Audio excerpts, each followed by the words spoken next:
This isn't necessarily an episode I plan on making, but I had some wood to burn. I realised I could have a little fire here at the fire pit. And that reminded me the importance of the hearth in the ancient Greek world. And who is arguably the most important god or goddess in the ancient Greek world. And that is Hestia, the goddess of the hearth and the home.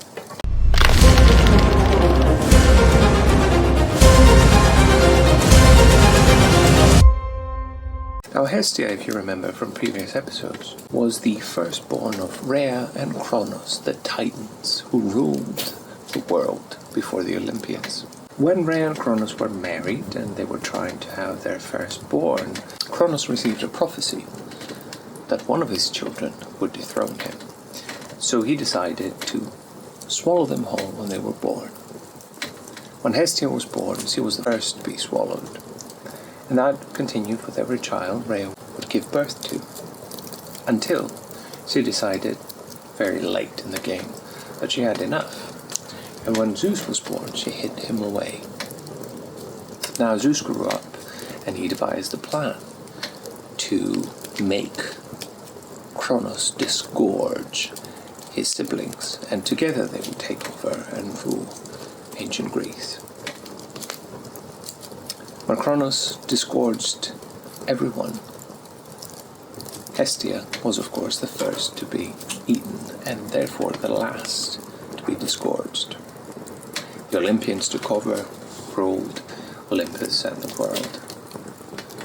But it created an important distinction. Of all the gods in the ancient Greek world, Hestia was the most important, arguably. Every home had a hearth, a fire in the middle of the house, where everything was done. It was where they cooked their food, it was where they would gather around for warmth, and it was most importantly the place they would gather around and share stories.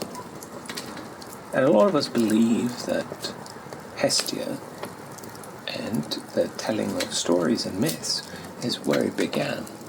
That's where the ancient Greeks would gather around and spin tales about their gods. Another reason why Hestia was so important was because the ancient Greeks believed that since she was the first one to be swallowed and the last one to be disgorged, the first sacrifice when they were having a meal was to be made to her, but also the last.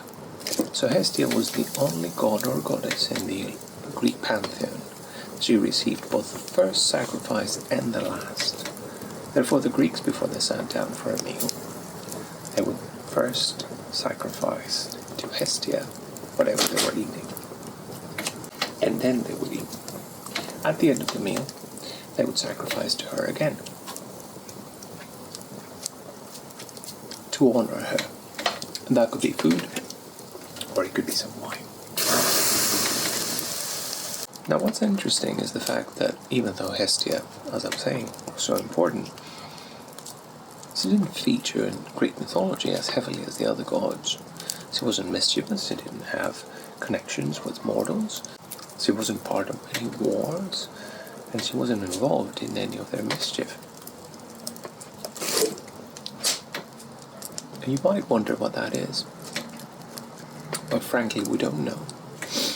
There's a theory that her role was not only to the hearths of all people, but also to the hearth of Olympus, and therefore the sacrificial hearth and the fires of Olympus had to be lit at all times, as was the home. And that's where Hestia would come in. She would always make sure that the hearths in Mount Olympus were always lit.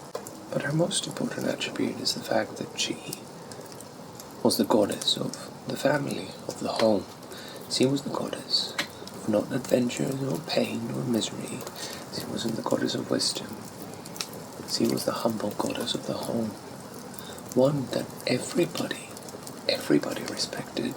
But more important than anything else is the fact that Hestia represents us and how we tell our stories, how we enjoy them, why we derive so much pleasure from them. It describes everything that has to do with ancient Greek mythology and the world. In an attempt to explain, entertain, and enjoy, we gather around the fire and told stories.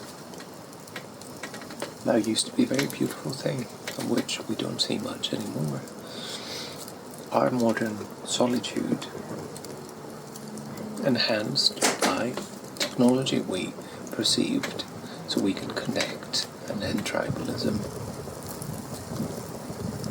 has also led us to step away from the fire, not tell stories as we used to anymore.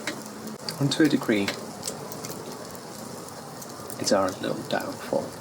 So let's give Hestia another sacrifice.